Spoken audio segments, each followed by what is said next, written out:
awareness, a new spirit, and be empowered to work these principles of nonviolence in your daily lives, be it in your family, on the workplace, or just in the community. So thanks for having me, and thanks for you joining us this afternoon. For sure. And then, of course, we cannot leave out our hands and feet here. Fook, go ahead and introduce yourself. Hello, everyone. My name is Spook Wynn. I am the administrative assistant here for the training department. I do all the data entry for us. I make sure that meetings are ran through smoothly. I make sure trainings happen and are copacetic. I'm very happy to be here, and yeah, you guys will learn a lot from my team. We work really hard and plan very strategically. Thank you, everyone. Yes, thank you, Fook. Okay, and with that being said, I am going to go ahead and share screen for us. For sure, Kristen, I completely agree. This work could not be done without your effort. For sure, we appreciate you, Fook. All righty, let's share screen. Okay, and let's get that floating panel out of the way there. Perfect. Okay, so again, we are going to attempt here to get through a very brief introduction of nonviolence, okay? And you guys are going to see a floating panel. It'll look like a black obstruction there. It's because we have tons of people that are joining, and when someone is in the waiting room, you'll see that pop up. So please, please, please don't mind that interference. Okay, so we have identified some expectations that serve us in getting this information to you all as efficiently as we possibly can. And so we just want to invite you all here to stay present. We also want to invite you all to be open-minded.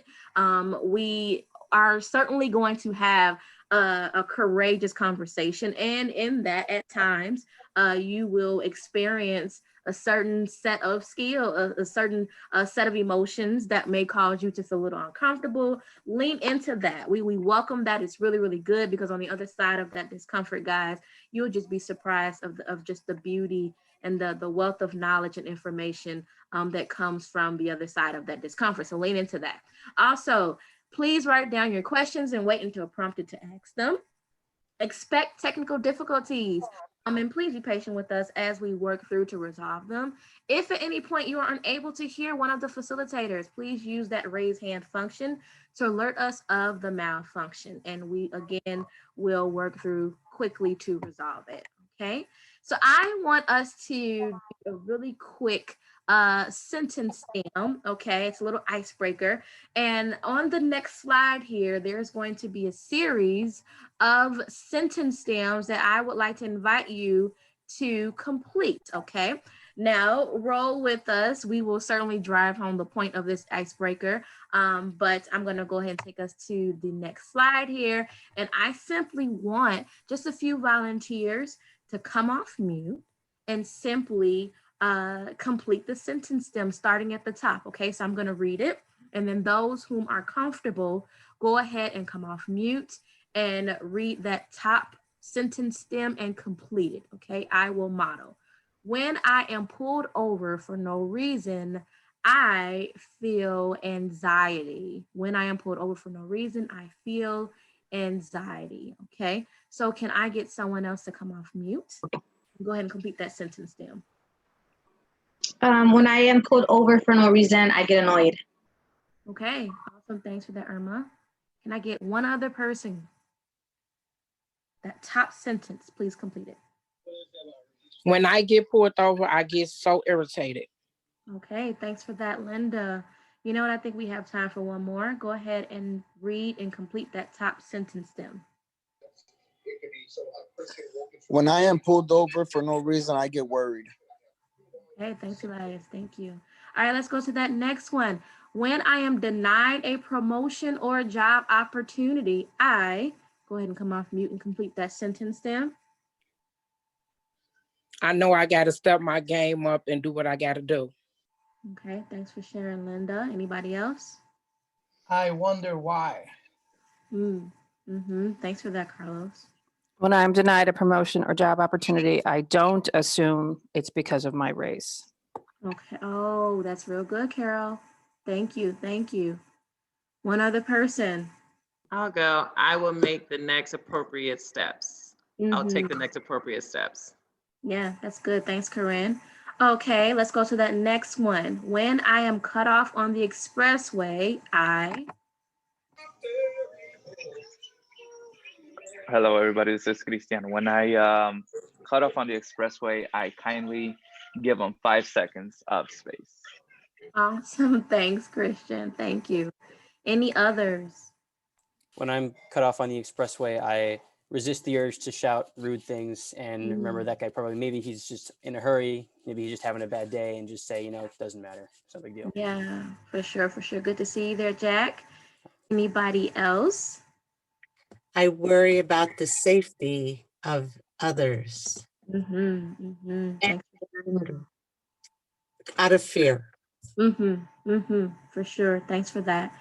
The next one here is when I am lied on, I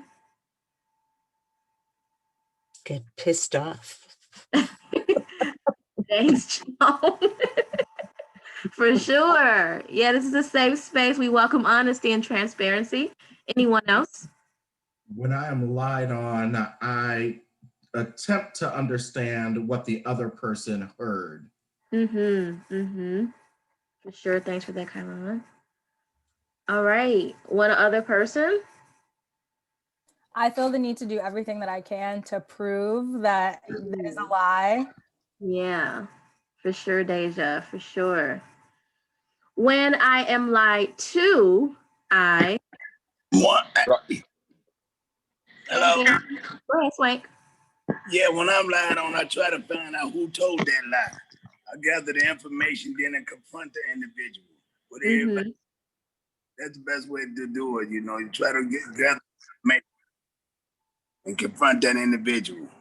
For sure. Thanks for that, Swank. When I am lied to, I. Anyone else want to complete that sentence down? Cut that person off. You do. Say it one more time for me, JB. Cut that person off. You cut the person off, okay? All right. One other person. When I am lied to, I call the person out.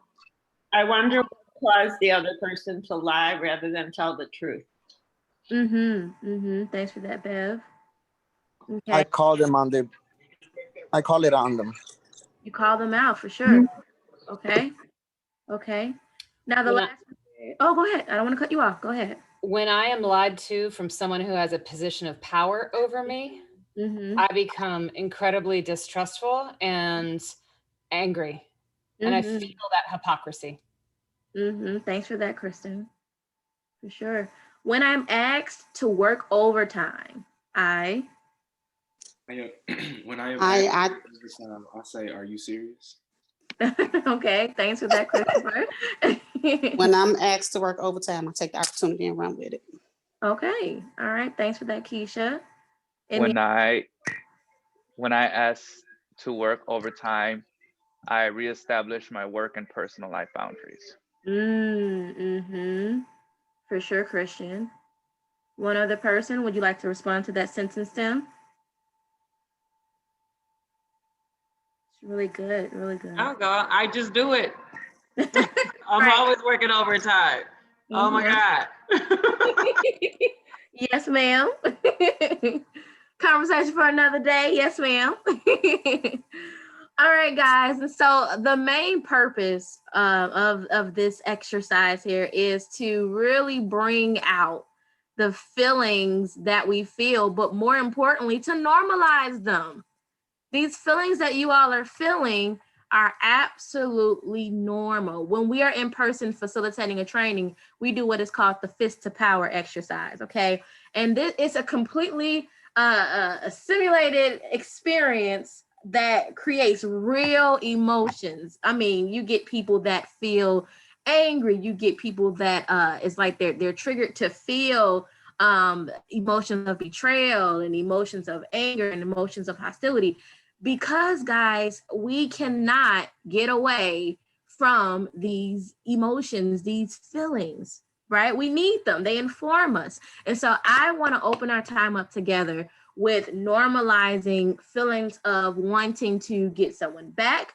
I want to open our space up with normalizing feelings of wanting to exclude people from your life. I want to normalize all of those feelings, okay? Because we do not want to lead with you all believing that nonviolence is, I never get angry and I never want to fight someone and I never want to, respond in a hostile way. That is not what nonviolence is. Okay, you're going to feel these things. It's very real. You can't get away from them. They inform us. However, what this is all about is we are going to equip ourselves, both spiritually and naturally, to better navigate as we feel these things, better respond as we feel these things, and more importantly, to prioritize the beloved community and to prioritize nonviolence, even when we're pissed off, even when we're offended, even when we've been lied on, so on and so forth,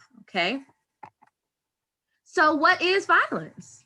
Violence is a great destructive force that takes on many different forms, okay? Violence does not just have one specific way that it manifests. No, violence is anything that is in design or in purpose to destruct.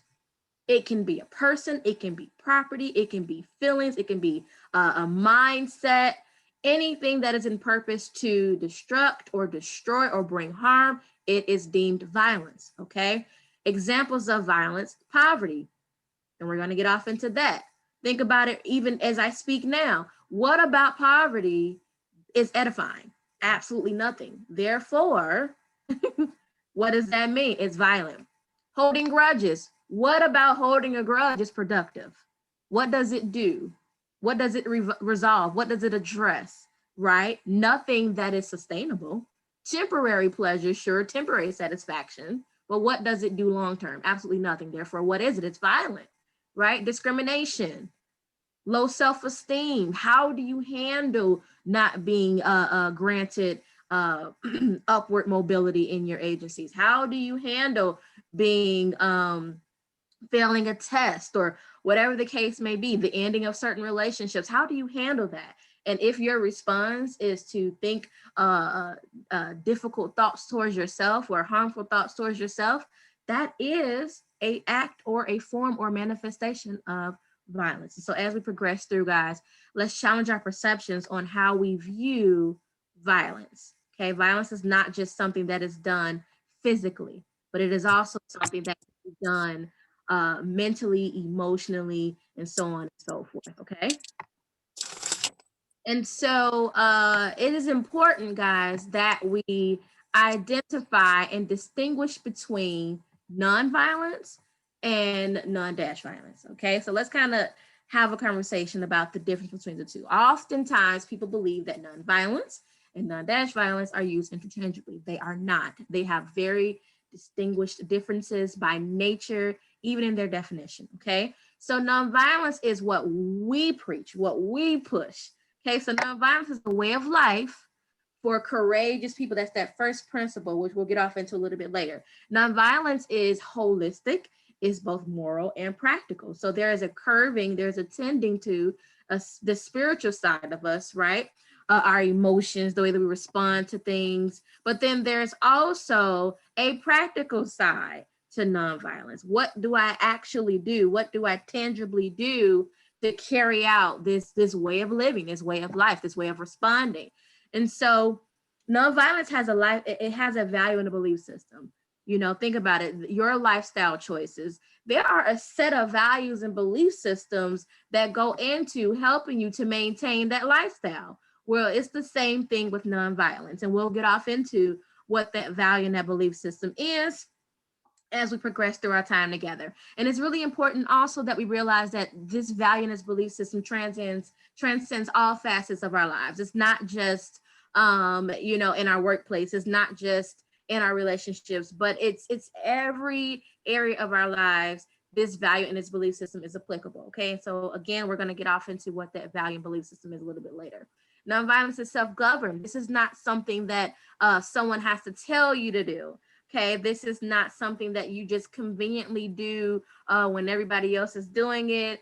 No, this is not something that there has to be actual rules in place to ensure that you carry out this way of living or this way of doing.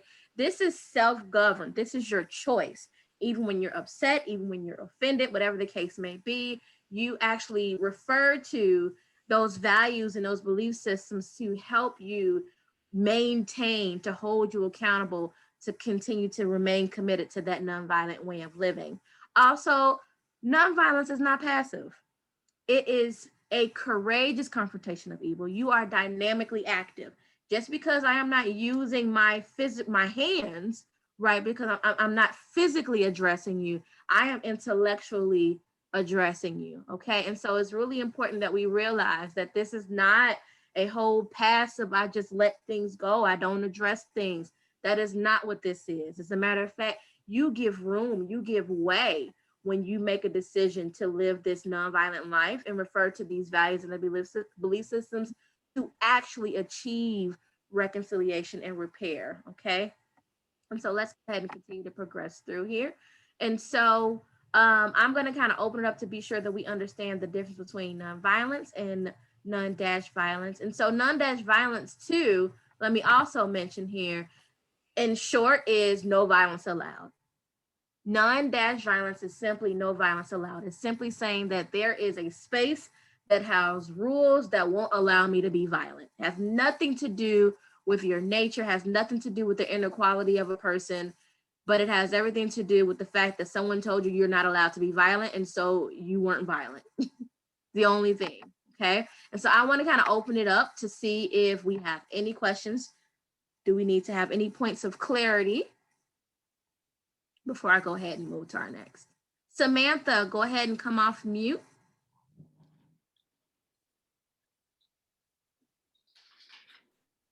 May I say one? Yeah. Oh, go ahead. Samantha? Yeah, hi, sorry. Wanted to ask about emotional versus physical and yes, if those are the same in terms of this philosophy. So they are interconnected. However, again, so I don't want to give away what we're going to discuss with the principles, but so it begins with the emotions. I'll word it that way. It begins with the emotions. And so it is incredibly important that you tend to and address the feeling state, because when you don't, it can manifest and escalate to the point that it becomes physical. And so I will say in short that they're interconnected, and that if you don't address the emotional aspect, that it will manifest into a physical situation. Thank Did that you. answer your question, Samantha? Also. Yeah, thank you. I saw another question. Kylon, was that you or was that someone else? I think I saw Jim come off mute. Go ahead, Kylon. Yes, it just seemed in listening to what you said that one of the distinctions between the two nonviolences is in nonviolence without the dash, it's all about intention. Mm-hmm. I'm making an intention and I'm striving as a way of life. Yes, Jim. And I really appreciate that. So thank you.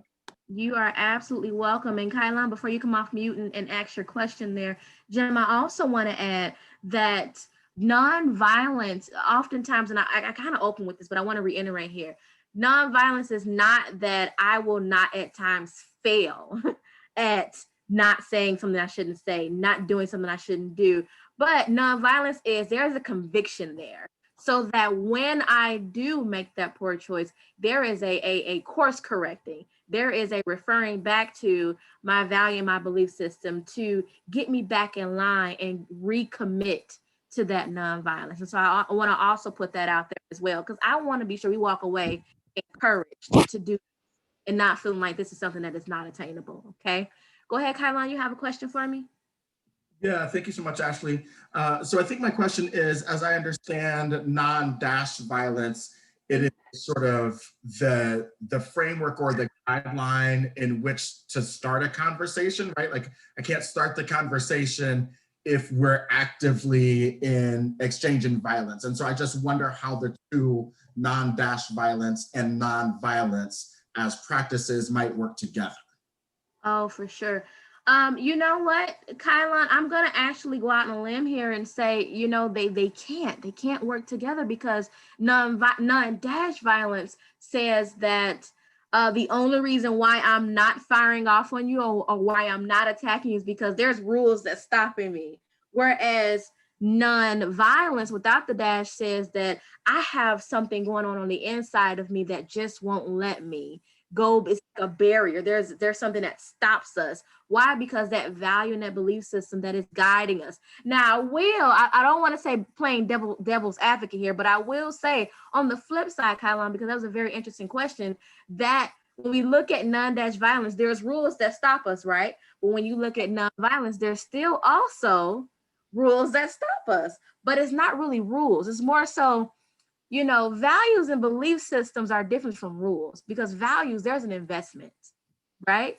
And with rules, though, there's more of you're having to comply, you're having to oblige. Whereas that value and that belief system, there's an investment, there's your own personal commitment. And so I would venture to say, Kylon, that, you know, the two, they can't exist at the same time, because one says I'm being forced, where the other one says I am personally invested and committed. Does that make sense? Mhm. Okay, awesome. Go ahead, Kristen, and then we're gonna go ahead and shift to our next point. Go ahead, Kristen. This conversation and this distinction I've never been aware of before, so thank you. You're welcome. And it helps me have that understanding with the violence that happened at the Capitol on the 6th, and the distinction of and people that I'm hearing saying, well, what about this summer? It allows us to have a conversation about what nonviolence is, and move against that false equivalency that many people bring up, because they don't know, the collapsing of nonviolence and non-dash violence. That's good. That's good. That's good. Thanks for that, Kristen. Thank you for the clarification. Yeah, for sure. Bev, go ahead. I was going to say that, isn't it our choice? Because if we're facing violence, we have the power within us to make a choice as to how we are going to react to that violence. That is so good. You're right, Bev. The situation, of course, but many times if we think of it that way, I think we can resist reacting in a violent manner. Because it is our choice. It is up to us. We do have a choice to make, and it's up to us how to react. So we yes. For sure, Bev, and realizing that we have a responsibility and the choice to govern ourselves in accordance to our values and our belief systems. You're absolutely right. Thanks for that. I've never heard the term dash violence. What does that mean? Can you explain that a little bit? Say that one more time, Bev. Somebody said dash violence or something? Yes. Yes. So we were just discussing the distinguishment between non-violence, which is the way of life with the values and the belief systems. But then there's something that is called non-dash violence, which is there is just a certain space with regulations and rules and laws that won't allow you to be violent. But you yourself, if you weren't in that space, would be violent.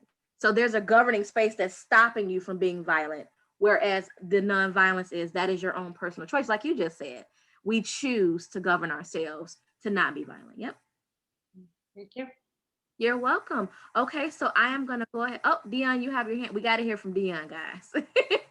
So I'm going to go ahead and let Dion share, and then we're going to go ahead and shift to our next point, okay? Go ahead, Dion. Yes, I think also to elaborate on the point you just made, I think we came to that distinction in one of our meetings years ago, where we feel like non-dash violence means we live in a society where violence don't exist.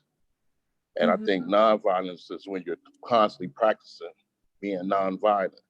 So I think when you put the dash, if you say non and dash, that means it doesn't exist at all. And I think we know for a fact that violence exists in our world. So we just was making a distinction between the two. Yeah, that's real good. Thanks for that, Dion. Alrighty, guys, love the dialogue. As I told you guys, we're not going to get through all this content because we just can't help it. So I'm going to go ahead and share screen again and pass it to my co-facilitator, Benny Lee. Okay, how you guys doing this afternoon from this morning? I'm gonna go back through as I covered this morning. Some of you was on the triple evils that Martin Luther King talked about. He believed that as long as these triple evils exist in our society, we're gonna have violence, we're gonna have crime, right? And the first evil he talked about is racism. You know, one, I know I couldn't practice racism. But in order for me to practice racism, Mm-hmm. I have the power to control regulations. I would have to have the power to set some norms, all right? I would have to have the power for, say, for example, institutionalized racism. A good example is like this how racism look. When I became a certified drug abuse counselor, I went to school to become a certified drug abuse counselor. Who did I have to study? I have to study Gestalt, Rogers, Maslow, Erickson, Piaget, all these European theorists. And what would they research based on when it comes to addiction? It was white, male, middle class alcoholics.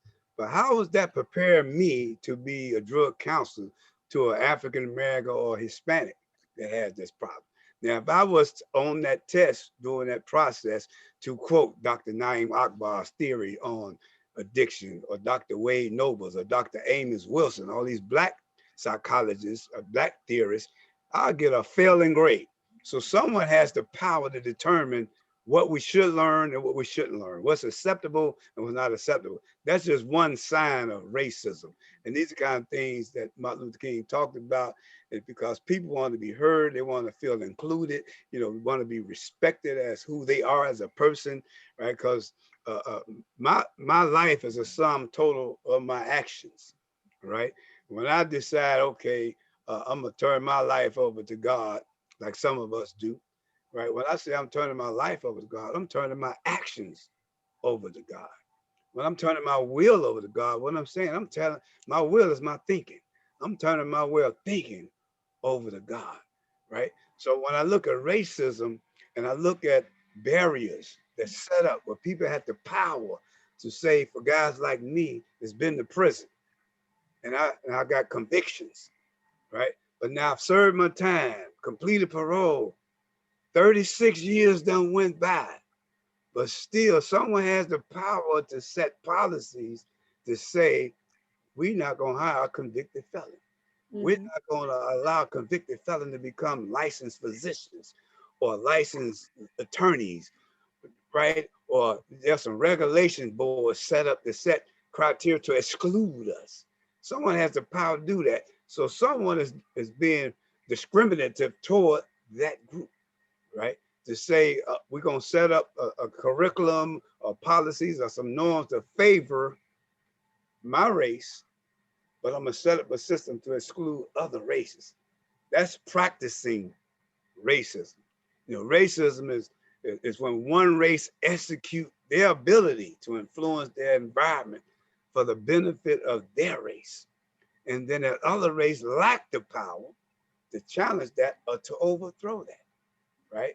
Now you look at racism as an arrogant assertion that the race is the center of values, right? So what's being taught in schools when it comes to history? What's been taught in school when it comes to philosophy? Whose philosophies are we learning? Whose history are we learning, right? Is my history accepted, right? A lot of Black people frown and say, well, they only gave us 1 month of the year to practice Black History Month. Didn't nobody give us that. When you learn the history of that, it was Dr. Carter G. Woodson, who was a historian, and he realized that he learned everybody's history but his own history. So he decided to do some research on Black history. And he formed an organization called the Life and Times of Negro History, because we was called Negroes back then before we became Black people, right? And they would put out information about Blacks' history to raise Blacks' awareness of their history. It's like Malcolm X said, if you don't learn who you are and what you've done in life, then you can believe that you can't do anything, right? So history is very important, learning who I am has a lot to do with having to give me the essence of who I am. And if I'm deprived of that, right, then it's going to have an impact on me. You know, racism also, when a group has the power to set up educational, economical, and political systems to benefit their particular race, excluding other races, right? So let me go to this next evil he talked about, which is poverty, right? Talked a little bit about that this morning. Poverty is when you living below the norm set for society, for people to live by, right? And one way poverty is set is through racism. And let's look at racism as a system, right? And you'll see how that comes about. Now, there's a term called AIDS. Now, all of us have heard of AIDS. It's acquired immune deficiency syndrome, right? That means you can't die from AIDS, but AIDS is a state of condition where your immune system is so weak, it can't fight off a common cold, you might die from it. Or you can't fight off pneumonia, you'll die from it. So you can't die from AIDS because AIDS is just a state of condition where your immune system is so weak, it can't fight off. So when you look at CAIDS, C-A-I-D-S, cultural acquired immune deficiency syndrome, right? So when it comes to culturally, what do our immune system look like? What is built up for us as a people, or certain people that are being discriminated against or marginalized? What would their immune system represent, right? To fight off those things that oppress them as a people, or put them in marginalized situations, or restrict them from upward mobility in the society. So when you look at CAIDS culturally, African Americans, our immune system is so weak. We can't fight off police brutality that's going on in our communities. We can't fight off the educational system that continue to give us a miseducation and don't allow us, our children, to go and learn about who they are, their history. You know, there's a weakness in going down to City Hall and fighting for resources to come back into our community, because the leaders, the educators, the legislators, the teachers, the clergy, they represent our immune system to fight on our behalf. But there's such a deficiency in that immune system until we continue to get oppressed. This is my example of what do racism look like and how it look like as a system. This is just one example, right? So moving right along. The next, Yeah, because I'm on speed mode. right? Next slide. Okay, I've been doing good. I ain't getting No, you've been doing great. People mute themselves, please. Sabina, can you mute yourself? Folk, are you with us? Next slide. I just want to let you guys know that there's a delay on my end. It's on the next slide, but for some reason it is not coming across as quickly as I click. So just letting you guys know. Okay. Okay, again, racism control and empower members of its race to move upstream. You know, when you look at, some of y'all probably remember the 1919 race riot that happened here in Chicago, you know, and it was predominantly the Irish, not all white people, but it predominantly was the Irish that played a major role when blacks couldn't go across Wentworth. Blacks were locked in a little box between 2700 South and 42nd South, and going north to 27th Street, and then going west to Wentworth into the lake. They used to call that the Black Belt. Now they call it Bronzeville. And blacks was trying to go beyond it because they was outgrowing those that geographic, right? And so one day a little black boy got stoned and killed. And when blacks complained about it, they didn't lock up the white guy that killed the black guy. They locked the blacks up that complained. So someone had the power to do that. And again, blacks, they was too, they didn't have the power to fight against that, right? And a lot of those Irish thugs were members of what you call SACs, social athletic clubs, right? And Mayor Daley, you know, the late Mayor Daley, he was a member of the Hamburg Athletic Club. It was an Irish street gang, right? And they would set up systems where Irish young thugs, when they turn 18, 19, they could easily get pulled into the police department or into the fire department, but they would exclude the opportunity for other groups, you know, because it's just one with blacks. So you had a lot of Jewish people around that time. You had German people around that time. So it was system set up. So when it comes to culturally, people will, those that represent them to fight on their behalf, that system they had was too weak to fight against oppression, to fight against discrimination. All right. So let's move right along. All right. These are just some examples. You know, when Martin Luther King came to Chicago, you know, he actually lived in Lawndale.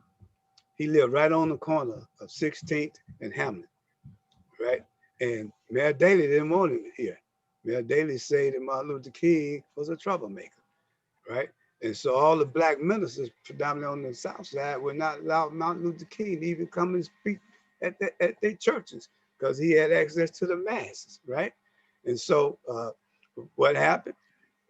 They excluded Martin Luther King. And what did Martin Luther King do? Talking to Reverend Al Sharp, not Al Sharpton, but Sampson.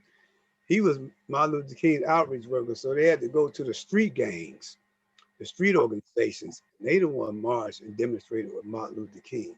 You know, so now let's look at what poverty looked like, because racism kind of like creates poverty. You know, I think it was Socrates, one of those theorists, said that poverty is the parent of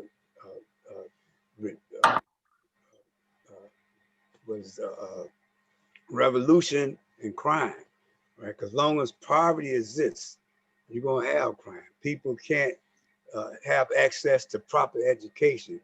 People can't have access to employment, or the jobs they do get in the areas they're in, all right, it don't pay them enough to sustain themselves, to sustain life. It's a criminologist, Merton, he talk about the strain theory, that when people find themselves living up under a strain, where they can't live up to the norms of society, from that strain, some members of that family resort to crime just to get by. A good example of that is that you would think coming to Chicago that bootleg movies is legal. The way people selling bootleg movies in front of stores. You know, you would think a grandmother who get her granddaughter's link card and go in the store and use it and borrow her granddaughter's code to purchase first, you think it's legal. But all those things are illegal, but they become the norms of a community trying to get back because there's a strain on their lives. So this strain, when it comes to poverty, it leads to things like stressors, you know, economic anxiety, joblessness, lack of resources.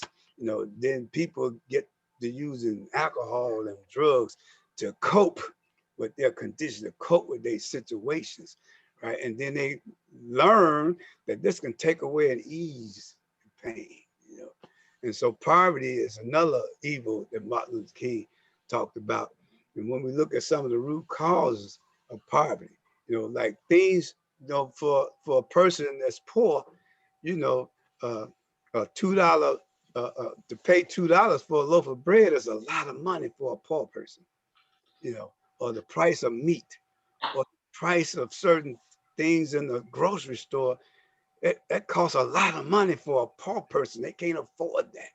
And so now there's other bills they have to pay, and it takes away from them to pay rent or pay bill or clothe themselves, right? Because the main thing is I gotta eat, right?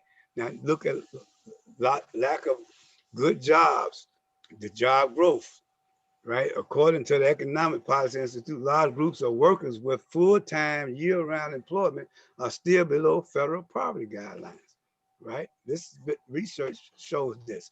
Lack of education. Poverty is a cycle, and without education, people can't better their situations. You know, when you look at the jobs in our country here in America that pay a decent living salary, 2/3 of those jobs require a college degree or trade or a skill equivalent of. And so in my case, coming out of prison, I was in that 1/3 column where I didn't have a high school diploma or degree or something. So now here I am competing against other people that probably had a high school diploma with some education, but here I am, ex-con, I got to compete with them. And then some of those companies and places don't hire convicted felons. So I'm caught into a 1/10 column. right? And there's not enough jobs in this state to hire that 4.1 million people that have convictions in their background in the state of Illinois. So that causes a lot of not just unemployment, but crime. You know, look at the Austin community, had the highest concentration of convicted felons in this state, right? Just last year in September, 300 people got paroled to Austin in a 30-day window. Where's all the jobs for those 300 people?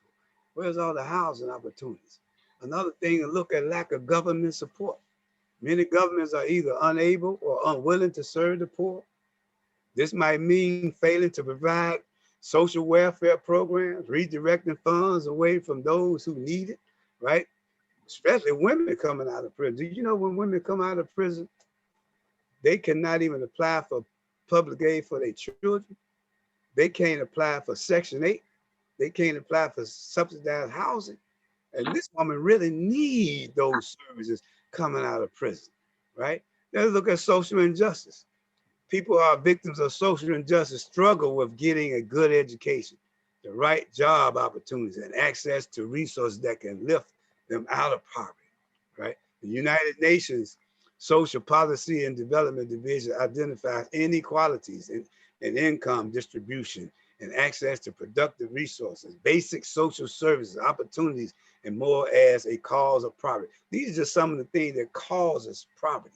So when a person is locked into that way of life, and they are locked into what's available to them, and then they have limited access to those opportunities to bring them out of poverty, then you see generation after generation after generation, you know. And so it was Malcolm X that said, education is the passport to our freedom. So we got to become educated. And then when we look at people being contained in certain communities, you know, you got lack of good health. People who are poor and more likely to suffer from bad health, and those with bad health are more likely to be poor. This is because healthcare is often too expensive or inaccessible to those who need it. You got a lot of people in these conditions that resort to drugs and become drug addicts because they don't have, medical benefits. They can't access drug treatment. So they end up committing a crime out of desperation. And now they're in court and they got to plead they're an addict as a result of the drug addiction. This is what they committed this crime, really trying to take care of their addiction. And then they put in prison, right? But in the front end, our society, our communities are not set up to get them access to treatment. So when they're not accessing treatment to deal with the addiction, they end up in jail and they get treatment in jail. You know, some of the prisons in Illinois got treatment facilities in the prison, but the person couldn't have access to that while they was on the streets. You know, now let's look at militarism. Militarism is a system of organized enforcement to sustain, to gain the powers that be. And when we look at the military, we think about the Marines. They go in and they take over and occupy a certain area, a certain environment. That's what the Marines does. Then the Army come in to sustain it, right? To take control of it, right? The Army come in and to sustain it and take control of it. Then you got the Air Force in the air, control in the air. So one can have access to that land that is occupied by air. Then you got the Navy. They deal with the seas, the water, blocking people from having access to that land that is occupied by water, right? But they come in really just to occupy land, right? Occupy space, to take over. You know, this is a form of colonization, to colonize, right? And we don't hear that term a lot, right? And so now when you look at it in the community, you know, militarism is the way of selling differences through coercion. And that's not just, right? The way police has come in on situations. We know many countless of incidents, innocent people getting killed because the police reacting to a normal reaction to a person, right? If you come up to me and just up out of nowhere, right? If I'm a young, say if I am a young gang member, I mean, let's put that out. Say I'm a young gang member in Chicago on one of these blocks, right? I'm at war with another gang. Then here come a cop, pull up, guys jump out with guns. What's my reaction? defend myself. Police officers run up on these little guys, not identifying themselves as police officers. They're in unmarked cars and pull a gun, and then they say gangbang was shooting at police officers. These little guys are set up. I mean, identify who you are, but we don't look at those incidents, or they shouldn't be out there in the first. But the fact is, the life they live in, they are afraid. Young people buy guns the same way people, normal citizens buy guns, to protect themselves. And they're more vulnerable to get killed by one of their peers than the average person. Now, when we looked at in the 60s, when there was a lot of rioting and movements going on in the 60s, you had the Black Power movement going on, you had the Civil Rights movement going on, you had the Black Power movement going on, the Vietnam War, and police officers was not trained to deal with crowds and mobs. So they brought in military personnel to train the police officers how to control crowd, and they start feeding them with this military tactics and stuff. And so now the people in the community became like enemies. So when the police came, they came with the attitude of, we have to detain, we have to control, right? And people have rights, you know, to not consent to a search by police. That's a Fourth Amendment right. Those things are out the window. And what do they justify? They say this is a high crime rate area. We're looking for guns, all right? Even parole agents coming to visit people's homes that's on parole. These are not the parolee's home. This is a grandmother that allowed this person to get parole to her house. She's totally disrespected. That's trauma. That's trauma when the police do these no-knock warrants. Don't knock and identify themselves as the police. They just bust on in. That's trauma. I've had that experience where the police kicked my door in looking for my son. Traumatized my 7-year-old grandson. Traumatized my wife who was even dressed, right? And the way they treated her. They still live with that right today. My grandson used to go to the door when the doorbell rings. Now when the doorbell rings or somebody knock, he come and sit by me or my wife. That's a sign he's still traumatized by that experience, right? So when we look at militarism, here it is in our own city. You know, the police officers have been trained to act like military versus police officers, respecting citizens, right? And that has a reaction from people. And all these things causes conflict. This is what Martin Luther King was talking about. As long as we have military type tactics, as long as poverty exists, and as long as racism exists, we're going to continue to have crime. We're going to continue to see a lot of violence, and you're going to see a lot of division, right? So I'm going to turn this over to you all for anybody got any questions. Right at this point, raise your hand and we'll acknowledge your hands, all right? No questions. I don't see no hands raised. Alrighty. Press participants. And when you see that window with all our names, look to your right hand at the bottom of the right, it say raise hand. That's how you raise your hand. Press participants. That box will show up with all the names. And at the very bottom of that box to your right, you'll see raise hand. And hit that, and I'll see a blue hand raised up. Perfect. So for the sake of time, guys, we only have time for about 1 or 2 questions. Irma, I see your hand is up. Go ahead and shoot. It wasn't a question. I actually love the part that you talked about that trauma that you get because my father was in the pen. And I remember how the police would treat us and they disregarded our family just because of something that happened to him when he was a teenager. And they were still crucifying him the rest of his life. And I completely understand when you're talking about your grandson going near you, because that's just, it's not just the person, you know, it's their kids, it's their grandmother, it's their father, their mother. We all deal with it. So I love that part that you mentioned because that's so true. Thank you for sharing that. Carlos? So I wanted to compare, like, you know, we talk about racism and how it's affecting the community. And I think about, I keep thinking about economic slavery we're going through now. How is that some form of way of racism? Because you think about it, if it don't make no money, then things would have changed. You know, they know what's going on because our poverty is making someone else rich, if you understand what I'm saying. And I wanted to know Benny Lee, if you could kind of like touch on economic slavery or racism and compare it with racism, you know? Well, one good example of economic racism is the prison industrial complex. A lot of people are building careers off of locking people up. You know, when you look at that computer you probably work on, Dell's computers, an inmate made that computer. You know, that credit card you got in your wallet, you use, some inmate made that physical credit card. When you look at all the smocks that doctors wear at Stroger's Hospital, women inmates made those.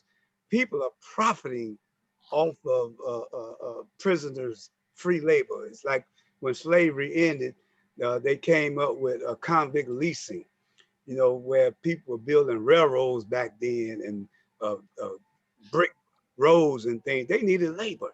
So they would go to the state and get inmates and lease out inmates, right? The inmate didn't get paid a dime, but the state profited from it. People are profiting off of it.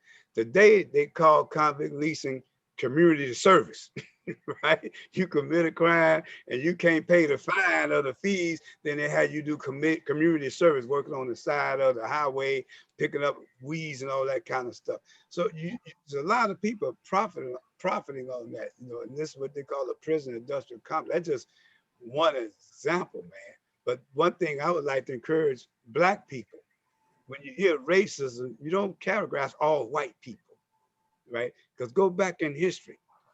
When you think about slavery and those initial people that fought to end slavery, those abolitionists, those were white people.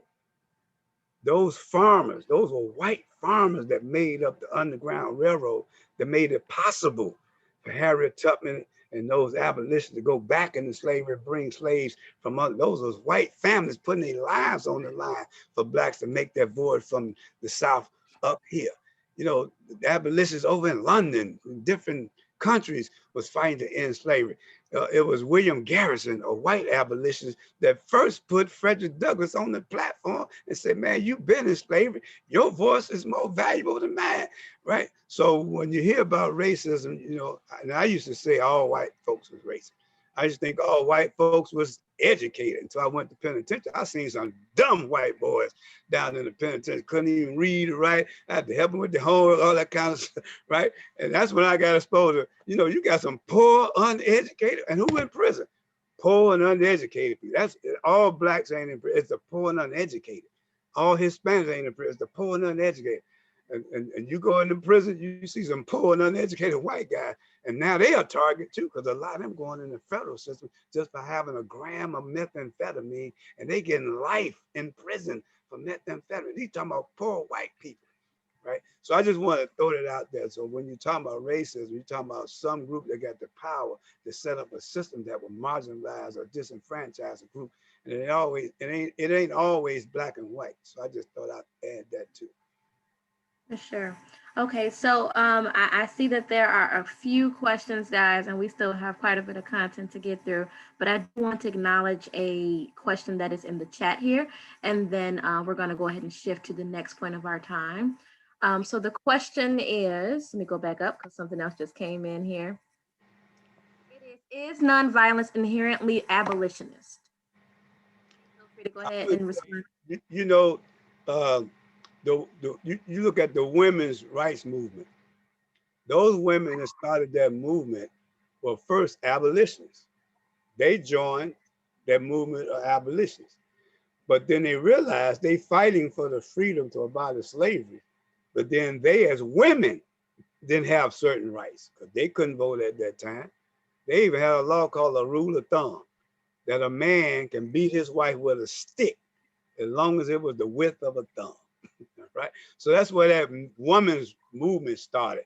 And then when it started, you had Black women like Ida B. Wells decide to join that movement, right? But then she was told she couldn't march in the front of the line with the white women, had to go in the Black. So she boldly jumped in the front of that line. And then before slavery ended, you had Harriet Tubman, who told Frederick Douglass, why are you supporting that women's movement when our fight is trying to get freed as Black people? You fighting the wrong fight, brother. So you see a lot of, and it wasn't, you had John Brown. He was about abolishing slavery, but he wasn't no nonviolent person. He got killed trying to rob an armory to arm himself and his crew, right? So you can't tie abolitionists into nonviolence, right? Even though people was pushing to, but people fought back then. They didn't turn the other cheek, right? But nonviolence is a way of life. When you make a declaration that you're gonna be nonviolent, and the reason why Martin Luther King came up with these principles and steps of nonviolence is that if we're going to march and we're going to demonstrate and protest injustices, we better be prepared to be attacked, to be assaulted. But if we return with violence, then we're going to be looked upon as a violent group, and then we'll become like the group we oppose, right? And this is why he say we have to practice nonviolence in all our affairs, build a beloved community. Never look at the enemy as an enemy or opposition, but someone that needs to come into a new awareness of their actions. And he used the law, he used the Constitution. And one point was, he didn't have the right to go into a private company and say they are discriminated against a group because it's a private company. But once you open up a business and it's for the public, then you can't determine who can and who cannot come in because it's a public facility now. But when you start deciding who can and who cannot come in, now you're practicing prejudice and discrimination, right? And that was a point he brought out, right? Hope I answered your question. That nonviolence is a personal declaration you got to make for yourself. And if you're moving as a group, then they would have to declare we as a group are going to become a nonviolent group, and they have to go through some trainings to own that and get the spirit of nonviolence. Because you get out there trying to do some nonviolent work or trying to address a situation, somebody decide to bring a weapon with them out of fear that they might get attacked and they ain't ready to use nonviolence, right? So yeah, you're gonna see some violence when it comes to nonviolent work, but that's the individual choose at that moment not to remain nonviolent and to break that practice of being nonviolent. Hope I answered you. All right, guys. And so as you can see, I mean, the conversation, the content, it's deep, you know, and it's almost unfair to try to attempt to put anything in 90 minutes. And so hopefully this is just encouraging you all to reach out and invite us to do a more extensive training with you guys. But I'm going to go ahead and shift us through and just briefly expound on the wealth of the earth. And it's really important that you all leave with the tools, which are the principles and the steps, okay? And so I'm going to go ahead and share screen so that we can get to those principles and steps so that you all are able to go out and build that beloved community, okay? And so we shared in our virtual event that the beloved community is a sisterhood and a brotherhood in which exists the wealth of the earth. And in this brotherhood and sisterhood, there are certain things that we just don't allow. Poverty, hunger, homelessness, racism, just to name a few. Why? Because this is my brother, this is my sister, and there are just certain things that I'm just not going to allow because I've decided to connect on the level of humanity with all people, not just locally, but as well as internationally. So those three elements are love, justice, and equality. And here at the agency, at the Institute, we emphasize compassion and equity. Why? Because it's not enough to just have strong affection for someone. But what are you going to do when you see them in distress? Are you going to jump into action to alleviate that distress from your brother and your sister? And then that equality is just not enough. What do I specifically need? What is fair concerning me? And so as we navigate through, guys, I want to be sure that we of course give homage to the original content, which was love, justice, and equality, but do share with you all that as you grow and as you evolve and as you come to understand things, you have to build upon that knowledge, which is why we emphasize compassion and equity. And so I'm going to just kind of show you all just how practical it is to show compassion. Compassion is that being fully aware, being conscious of the distress of others with a desire to alleviate it. It's super simply put, guys, just passing out masks, distributing food boxes, prison ministries, job readiness programs, standing in solidarity with certain causes. These are all examples of just how feasible and practical it is to show to show compassion in building that beloved community. And then we have what is called justice. Now, justice has to do with governing bodies, policies, regulations, laws, things of that sort. And so here are some examples of systems that are failing us. The legal system is not always is not a situation of justice, where we have excessive bail that impacts a specific socioeconomic class or group of people. And then you have, as Benny touched on, that healthcare, inequitable access. Everyone does not have equal access to quality healthcare. Let's even talk about food deserts and swamps and things of that sort, where there is not healthy cost in terms of being able to afford affordable produce for people who live in certain communities. Education, how there is a disparity when it comes to those who have a certain quality of education. That has everything to do with systems and policies and regulations that are responsible to treat us justly, yet they're failing us, okay? And then let's take a look at equity. Now, equity is when we take a look at the fairness in the way people are treated, okay? So this is when there are actual practices that we can put our finger on, that we're able to identify that is being administered as it pertains to citizens of this country. And so we can take a look at, just to get some context, as we navigate through these different bullet points here. White Americans make up 76.5% of our population, okay? And you can actually look and view this information on the 2019 Census Bureau, okay? So now as we navigate through, I want you all to put in perspective here why these rates are troubling, okay? These percentages are troubling, all right? And so we have the unemployment rates vary by race and ethnicity. We have 6.6 of unemployment being those who are Black, 5.4% with those who identify as Hispanic, and take a look here, 3.6 of whites were unemployed when you take a look at the 2020 U.S. Bureau of Labor Statistics. And then I want to jump down to where it says wage gap disproportional for those of color. So let's look at that median income. You have 81,976 was the median income for white families, but then take a look at what the median income was for Blacks and for Hispanic families. It differs. There is a gap, and it's disproportional between that of white families and those that identify as Black and Hispanic. Take a look at when we look at the prison population. Well, who makes up the majority? 33% are Blacks, 23% are Hispanics, right? 12% that's supposed to say white, right? And then we look at who is actually representing us governmentally, right? Well, 65% of our elected officials are white males, 25% are our white women, and then 7% and 4% identify as people of color. That in itself identifies how there is disparity even in when we look at our government officials, when we look at different things such as employment, when we look at labor, when we look at the prison system and the prison population. As we can see, guys, there is a difference. We can see that it is obvious that we are all not being treated fairly and justly, okay? And so what are we gonna do? Do we just accept it? Are we just okay with it? No, we're gonna actually jump into action. And what does it look like to jump into action? Well, you build that beloved community. What are those 4 responsibilities? We want to educate. We want to learn about things such as this. We want to immerse ourselves in settings such as this, open forums such as this, to learn, and then to do what?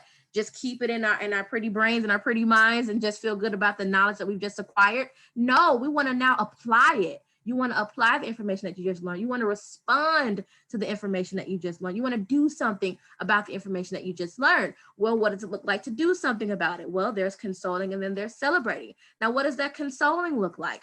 Consoling looks like acknowledging that there are disparities that are taking place and acknowledging the effects that it's having on those who are being subjected to such conditions, and not just feeling bad about it, but actually, again, jumping into action, doing something about it, challenging systems, challenging policies and laws, overturning and overhauling and vacating certain policies, and encouraging, legislating, right? And so something powerful that John Lewis says is what? He says you need to mobilize, organize, and legislate, right? So that's what it looks like when you are trying to console and then celebrate. When you're able to organize, mobilize, and legislate, celebrate. When you're able to push policies and vacate certain policies, celebrate, right? But let's take a look at how you do this. You carry it out on 3 levels. Change begins with who? It begins with us. First level is you have to educate. You have to apply it.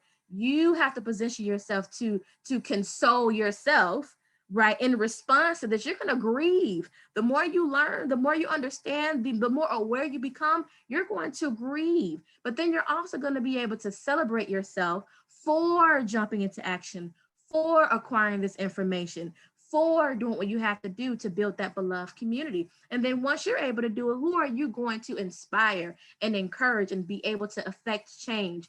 Those you're in relationship with. And then once you're able to do that, listen, you have now positioned yourself to affect change in communities. You've had practice now. You what did we say when we were in our virtual MOK event earlier? This takes practice. This takes sustaining. This takes applying. And once you do that, you're now positioning yourself to, now that you've curved your own way of doing things, now that you've pushed and challenged those you're in relationship with, now you can affect change on the level of community. Okay, and so I am going to come off share. I'm going to come off from sharing, and I'm going to see that I zoomed through that too quickly and see if we have any questions. Did that come through crystal clear, guys? All righty. Okay, I was hoping so. I was trying to get us through it because I want to give you all a space to take away principles, because those principles are what are going to keep you encouraged and inspired and committed in this nonviolent way of living, okay? And then when you face that conflict, you have to have those steps to help you resort to work through and resolve that conflict. So I wanted to go ahead and get us through that so that you all can go ahead and get those principles and tools. I hear someone that just came off mute. Go ahead and come off mute and ask your question there. Okay, I thought I heard someone on mute. All righty. Okay, cool. Well, I am going to go ahead and share screen again, and I'm going to pass it over to Lewis, and he's going to take us through our principles, okay? And we refer to the principles as our wheels, what changes our minds. Okay, I see what that is. Okay.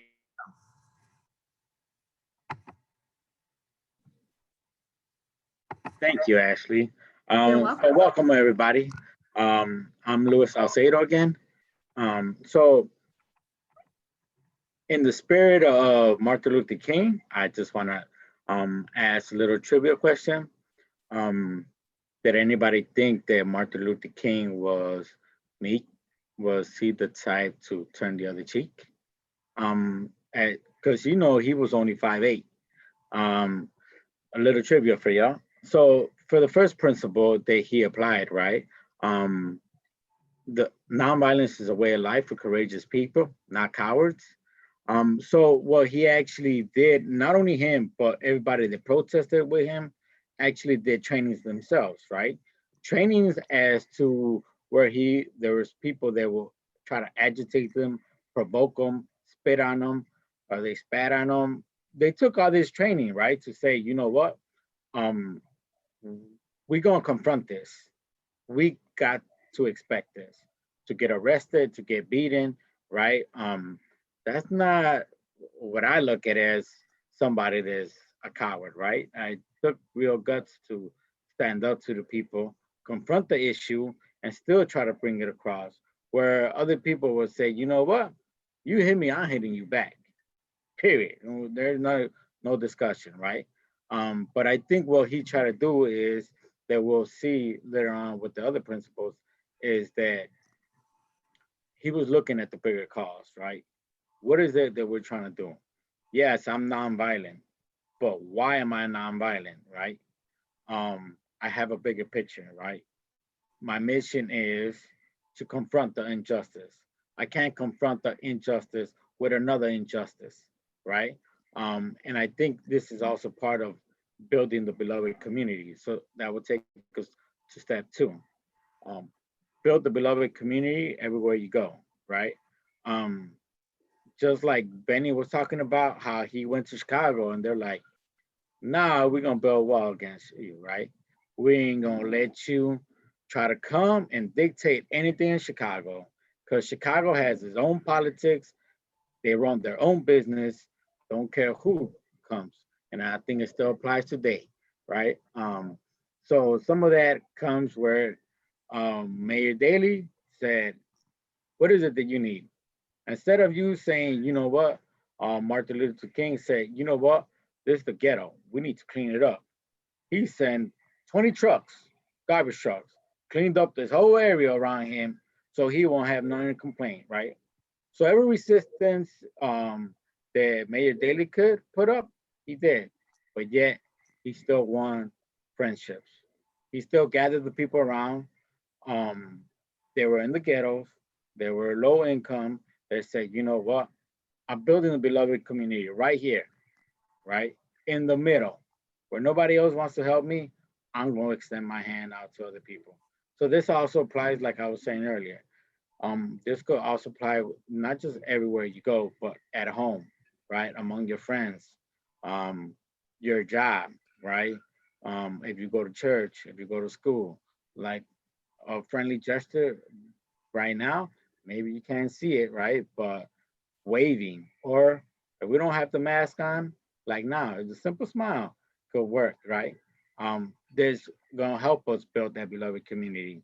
But it's little by little that we're getting to that beloved community, which take us to step 3, right? Attack the forces of evil, not the person who's doing the evil. So what Martin Luther King Jr. came and said, you know what? Let's not just keep going after the people, but why are the people doing these crimes or this violence, right? Um, so what he came up with is what Benny was talking about, the triple evils. So if you have poverty, if you have racism, you have militarism, well, guess what? You're gonna have people that are oppressed. And it doesn't have to mean that it's just Black ghettos or Latino ghettos. He actually did a survey. I mean, he actually looked around all across the United States. And this also applies to white people, right? If you have these low income communities, low education, well, guess what? You're probably gonna have these conditions, right? So it's like, look at the conditions of why people are doing the crime, right? If they're robbing people, well, guess what? They're probably robbing people because they don't have a job. Let's look at the see how we could give jobs to the people instead of saying they're doing wrong, right? So that leads us into step 4, which is accept suffering without retaliation for the sake of a just cause, right? And I think this goes back to principle 1, where Martin Luther King trained not only him, but the protesters that he was with, was to say, if I'm going across the line and I have to confront, I'm not no longer in my box where the Jim Crow era wants us to be in this. But he's saying, no, we're going further. We want equal justice, right? Then he had to go. So with that, he had to come and say, okay, we're gonna get trained. So if I get slapped, if I get hit with a brick or a bottle or a stick, right? He's accepting that. What is the just cause? You know what? I think it comes where it's saying we have to look. We're fighting for civil rights, and that is the cause, right? So he did accept. He accepted. There's times when he came to Cicero, right, and they threw a brick at him, right? and he was bleeding, and all he was screaming was nonviolent, nonviolent, right? Not only for him, but for also for his people to say, stick to what we were trained to do, right? This is our mission. We're nonviolent, right? This is our way of life, right? Because if they had that confrontation, they know they would have lost, right? But I think the just cause is saying, let's get to our point, right? Which leads us into principle 5, which is avoid, okay? Avoid inner spiritual violence and the outward physical violence, right? And I think this is what Ashley was talking about when somebody posed the question, right? About the emotional, right? Before it turns physical. But I think this has to do with if somebody curses me out or attacks me and I get that emotional feeling, if I don't let it build up on it, then it won't come out as outward, right? So I think part of this is saying, you know, if you ground yourself and you know what you believe in and you stick to your values, that compass, somebody can deviate it from you. You're straight, you're good, because you're following your compass, right? And I think that's what we have to do, that we tend to stick to the love aspect, right? Or building that beloved community. Because if I attack you, then we're both gonna be injured. We're both gonna have that outward thinking of saying, let's go back to doing violence. And that's what we're trying to avoid, right? So 6, which leads us into principle 6. Nonviolence believes that the universe is on the side of justice. And so nonviolence, what Martin Luther King had, right? He didn't see it, but I think we are seeing the legacy that he left. Does anybody believe that what he was fighting for didn't come true? To some extent, yes, it is.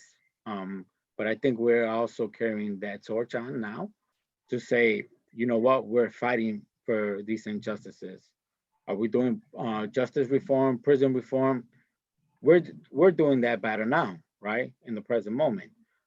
So I think what we're trying to do is saying, well, we think the universe will be on our side. Time will tell, right? But I think we are prevailing and we will prevail. And just for the sake of time, but I do still want to honor Martin Luther King's legacy. And this is the principles that INBC governs us, but we also learn from him and we govern ourselves through it. But I want to thank you everybody for coming on and spending your Martin Luther King Day with us and knowing a little bit more about our principles and steps and nonviolence. Thank you. Any questions? We have. Yeah, I just wanted to make a comment. Sure, go ahead. Yeah, this is Mr. King, and I just wanted to say, like, the part when you were saying how King, you know, it showed his strength, his power, his braveness by when he approached all these mobs of white people and they threw bricks, like you say, he was once even bleeding, and he still stood there and didn't retaliate, which really, I know we wouldn't have had a chance trying to retaliate against him, no way. But it took a strong Black brother, a strong person, period, to be able to do this and just accept that type of brutality and still, stood for what I believed in. He believed in peace and togetherness for everybody. And it took, I just think I commend him for that, because it took a lot of power. I don't think I could have did it.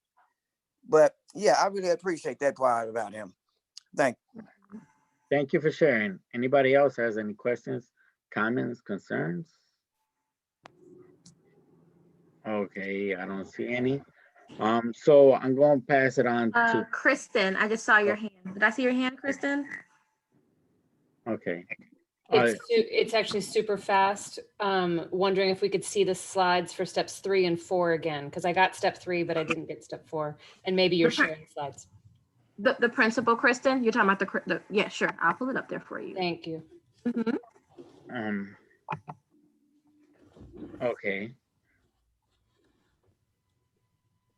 Do you have it? Okay, here we go.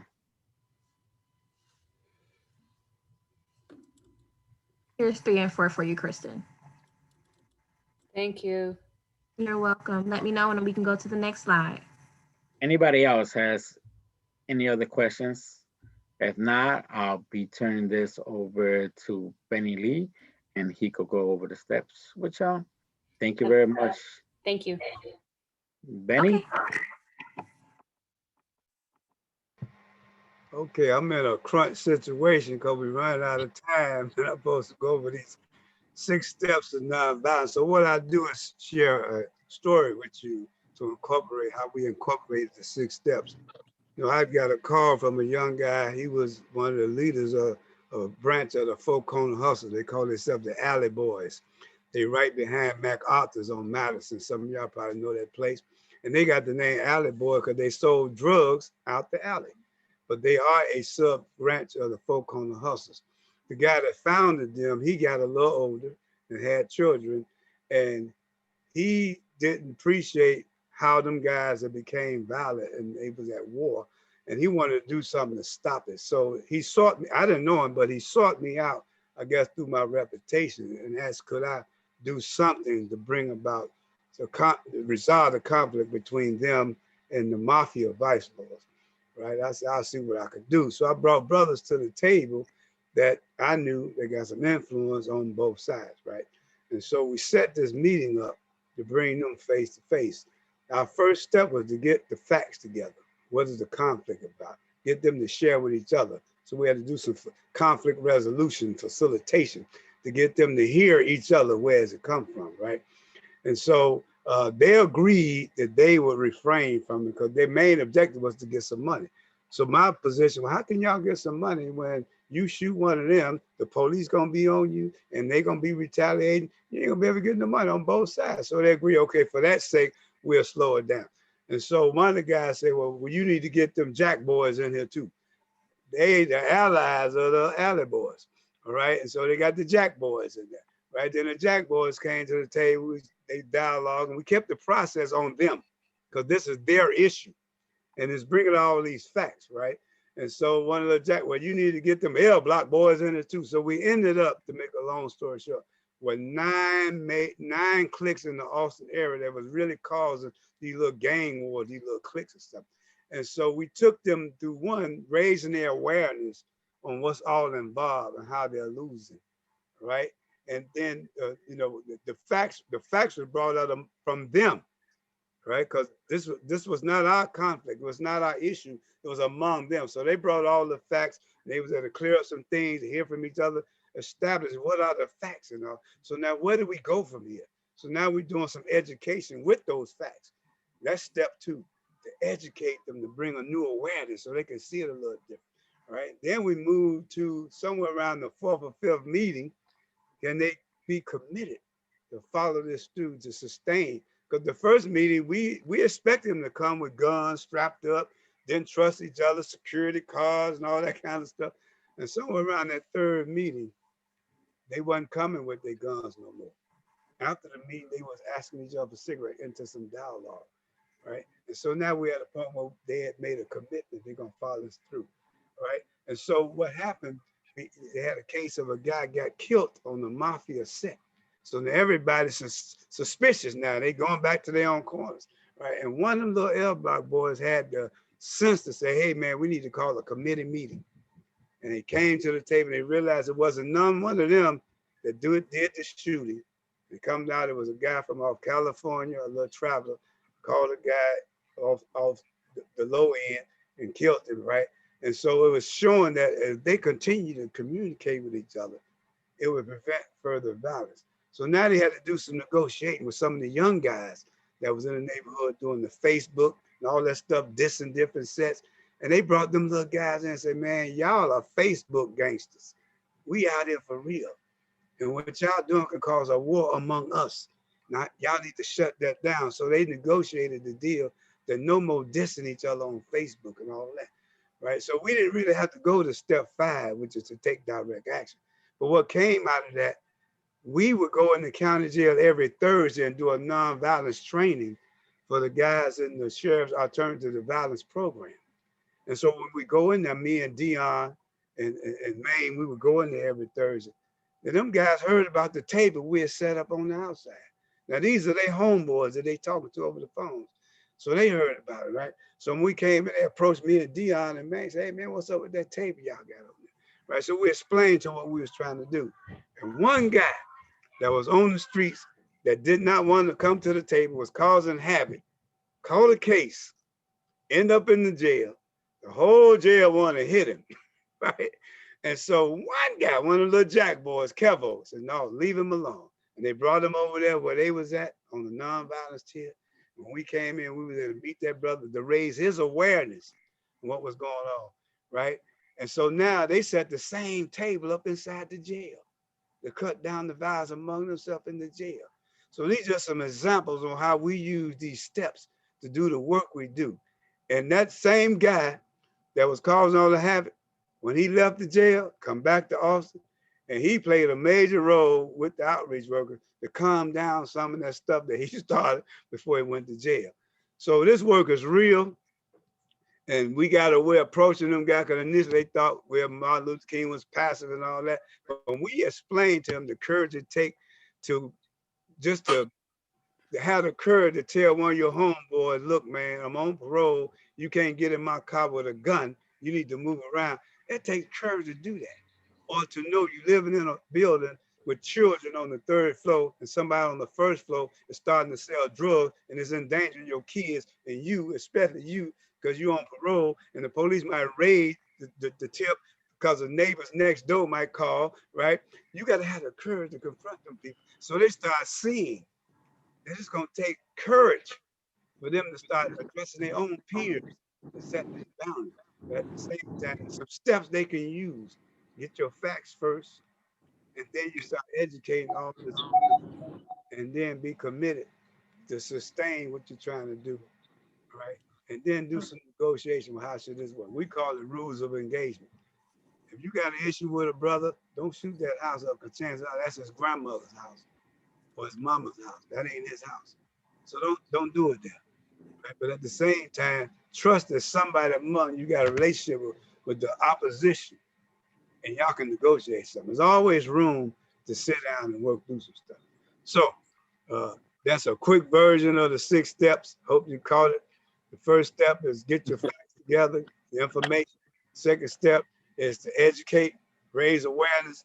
The third step is become committed to follow through to resolve the unjust. And the fourth step is to negotiate, to come up with some agreements and stuff like that. And then if that fails, you take some direct action. I don't know if I got time for any questions or answers before we move on, because we I wanted to make a comment. Can I make a comment? Comment. Go ahead, Cedric. Okay, real quick. I just want to send a salute out to the job you guys did, right? And in celebrating this day, I also like to send a shout out to Dr. James Lawson, who I had the privilege of training under with the James Lawson Institute for Nonviolence Training, courtesy of Institute for Nonviolence, sent me to Ohio. I didn't know this man played a very, very important role in the civil rights and as it relates to nonviolence training. Like, and I found out through that training, because there was visitors from all over the world for different levels, like how we deal with nonviolence as a way of life and in an effort to build a beloved community, right? But there's other models of nonviolence used in other levels, like in third world countries. There's nonviolence models have been used to overthrow tyrant regimes in other countries. And so it just expanded my understanding of nonviolence, you know, and Google him. His name is Dr. James Lawson. I don't know why he's not as celebrated as much, because he played such a big part in this. Dr. King knew how important he was. He was a dear friend. So that's just some suggested viewing or research. Dr. James Lawson. And good job, y'all. Thank you. Thanks, Cedric. I just want to really quickly, before Kylan, I see your hand there. And before Benny, you address Kylan's question, we just want to officially thank you guys so much for joining. And as stated in the chat here, we just wanted to celebrate in a rich way to just acknowledge and commemorate MLK, and hopefully we did that. So thank you guys so much for joining. But I do want to let you all know that we will hang around for a little while longer for questions, but we didn't want to hold you hostage. So thank you all so much for joining. Reach out. As you can see, there's so much more to this. There's no bottom. So feel free to reach out, and let's go ahead and set up a training for some space to go even deeper. All right, you guys enjoy the rest of your Monday. For those who are staying on, go ahead and stay on and ask your questions. Peace and love, family. Absolutely. Kylan, you had a question there, sir? Yeah, y'all have done a wonderful job today. So thank you so much for holding and hosting this space. I just truly appreciate y'all. You know, I'm thinking about this, and I really appreciate sort of the systems level approach. And Benny, you talked about this when you talked about some of the organizations that you brought together all in one room. I'm interested though in the practical application of nonviolence when we're talking about individuals, right? So we all know that we have the capacity to show up. You did a brilliant activity at the beginning, Ashley, when we talked about icebreakers and do we all have the capacity for anger and hostility? Yes, we do. When that boils over and becomes physical, what is the approach, right? So you're in a meeting, and I know this is a really technical question, so maybe we'll take it offline, but you're in a meeting, you're in a space with these folks, and they become physically hostile towards each other. What do? What does one do? Let me theorize. What does one do in that situation? One thing, once it get to that point, you don't want to endanger outreach workers.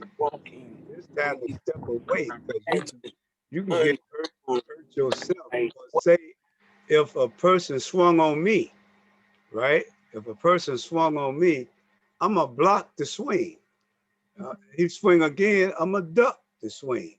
But if he keep getting aggressive, I'm gonna do what's necessary to subdue him. But once I subdue him and I see I have him subdued, I'm gonna step back because I'm practicing nonviolence. But if I continue once I subdue him, now I am practicing violence. You know what I'm saying? Once I get you off me, I'm gonna step back. That's practicing nonviolence. But if I got you off me and continue to pursue you, I'm practicing violence at that time. That makes sense? That's but what if you see? But what about after you block that first one? Let him finish. I'm sorry, brother. Go ahead, Kylie. No, I really appreciate that, Benny. That's sort of how I understand what that would look like in the practice of nonviolence. So I just wanted to get a feel for how you all do that. And I really appreciate that, Benny. Thank you so much. Okay, come on now, Sadie. My bad, I couldn't hear. So you say that first punch he throw, you gonna block that one, right? Now you gonna block that one. The second one, you gonna duck it. Now, what if in between there you see an opportunity for a straight right hook to the body? Now he's not ready through the. Okay, I'm gonna just scratch that. Go ahead. Again, my initial response to a person pursuing me with violence is just to defend me and remain nonviolent. Absolutely. But if I see that they persistent with it, then I got to defend myself, right? And then once I seen how to fold him up, right? Because I fold a brother up like a napkin, right? Once I done fold him up, then it's time to step back and try to talk, right? That's practicing nonviolence. But if I continue to pursue him, know I got him subdued, now what I'm doing, I'm crossing the line. Now I am being violent. Right. Okay. Right. Yeah, Bev said it, placed it perfectly when she said it's about our intent. And our intent is simply to defend in that moment, right? So, you know, keep that in mind. It's intent, motive, and spirit. You know, you're just trying to simply defend yourself. And once that has been accomplished, you step away. But, you know, the way these principles kick in, you know, accept suffering without retaliation. You know, I go inside the prisons, and these inmates in the prison today are inmates. When me and Swanky and all us was in prison, we were convicts. Big difference. And I in a group with these young fools and they being rude and disrespectful, and it stirred up something in me, right? And I'm saying to myself, now, if I was an inmate here, ain't no way they'll disrespect me. I'll make this young punk yield. So now I'm thinking like an inmate now. And so as the group constantly going on, they constantly being disrespectful, and it stirred up something in me. Now I'm thinking, I'm plotting. When I finish this group, I'm finna pull these little fools by this stairwell, creating a blind side so the police can't see us, right? I'm thinking like an inmate. I'm gone now. I'm thinking like an inmate. But through the grace of God, when the group was over, the police officer was rushing me out of there. On my way back to the city, I'm premeditating. When I come back next week, what am I gonna do? I'm projecting violence now. But through my habit of calling and talking about creating a matrix for myself, a safe place to explore possibility, to get the nurturing and the energy I need, I call the guy I know, right? Used to be a former general, the L. Rukin's been to prison, the Shaka, and I shared with him what just happened. He said, man, all them little guys did was stirred up some stuff in you that you haven't resolved yet in you. Because keep in mind, when you was in prison, you was a shot caller. And who are these little punks to disrespect you? He said, man, that's just something you need to look at. So it gave me what I needed to go back the next week and pull them little guys to the side before the group and say, hey, man, how's it gonna be this week? And they was able to say, okay, OG, we hear you and we're gonna refrain from it. I said, okay, not OG, Benny Lee is cool. And so as the group was going on, they went right back to the disrespect subgroup and the crosstalk. But this time I just gave a look and they said, okay, OG, our bag. That's progress. See, I had to self-rescue myself because I was in trouble. I'm finna go back in this penitentiary because I didn't get a chance to check them last week. I'm finna go back in. So I was in trouble, but I had to self-rescue myself. And this is how the principles work. When you can look at how is this bringing up something in me, right? You know, because yeah, and I deal with it all the time with these little fools butting me in traffic and butting me in line at the store, rude talking over me, and it brings up stuff. But I got to step back. Through the grace of God, I was young. There go I. And I can't hear myself saying the next time this happens, what I'm gonna do. That's dangerous thinking for me. But I done came to a new awareness and recognizing when it's happened to rescue myself from acting on it. And this is where we got to get to. The more you practice these, I'm not saying I was always like that, but I'm saying the more you practice you humbling yourself, the more you practice and more conscious of what you're doing, that you avoid inner spiritual violence, so it won't relate to physical violence, the better you get at it. So, Benny, we have one other person who has a question here, Irma. Go ahead, off you and feel free to ask your question. So it's not a question. I wanted him to repeat step 6 because I was trying to write everything down and I missed it. Yeah, for sure. Nonviolence. Okay, step 6 is reconciliation. You know, reconciliate. Even though you work out the issue with the person, still reconcile with them. You don't want to walk away with that undone, like we still cool. We all right. You know, you want to reconcile with the person because you can like work out an issue with a person and walk away without reconciling, and there's still the potential for it to flare up again. Is that making sense? Perfect sense. Thank you so much. Yeah, so reconciliation is very, very important.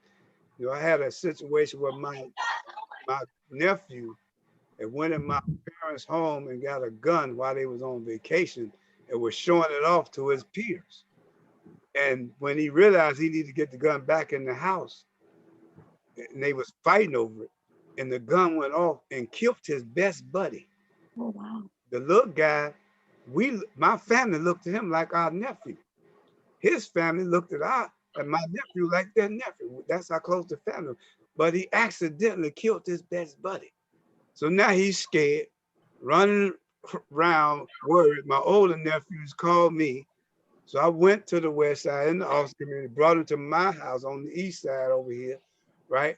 And 2 days went by, just allowed him space to process, not to pressure him.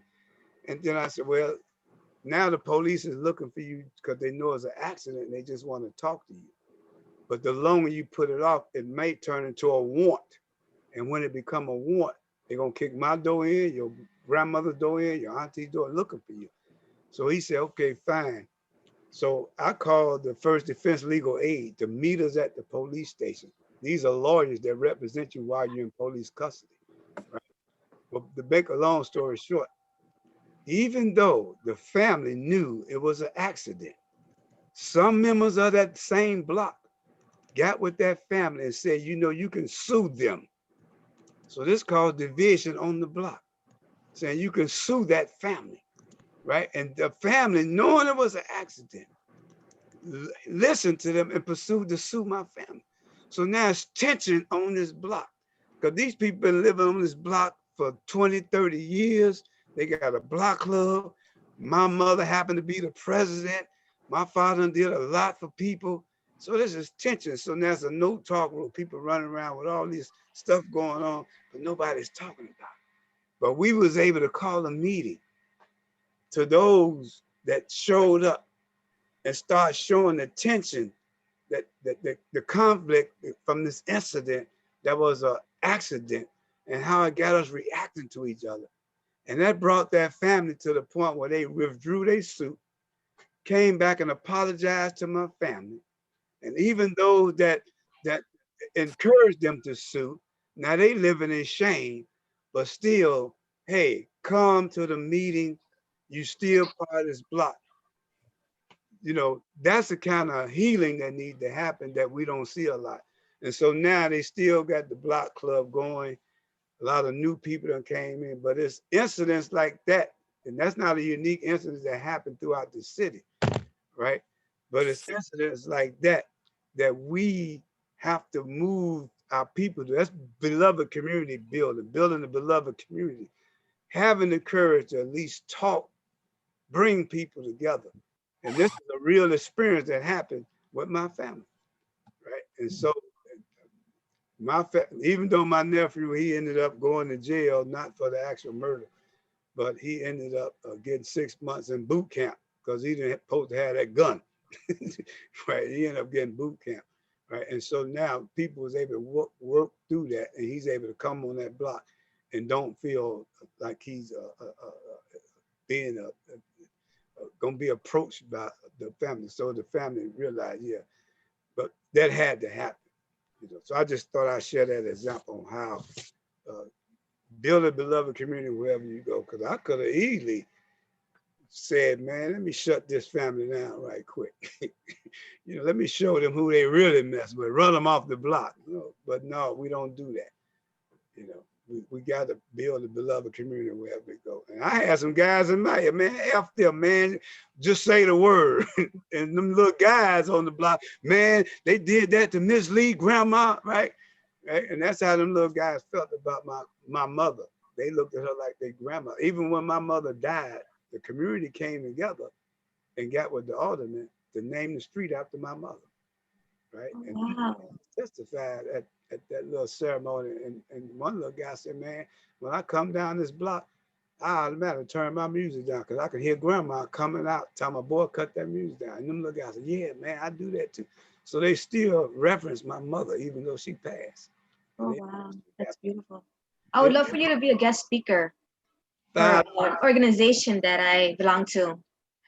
$5. I'll pay the $5.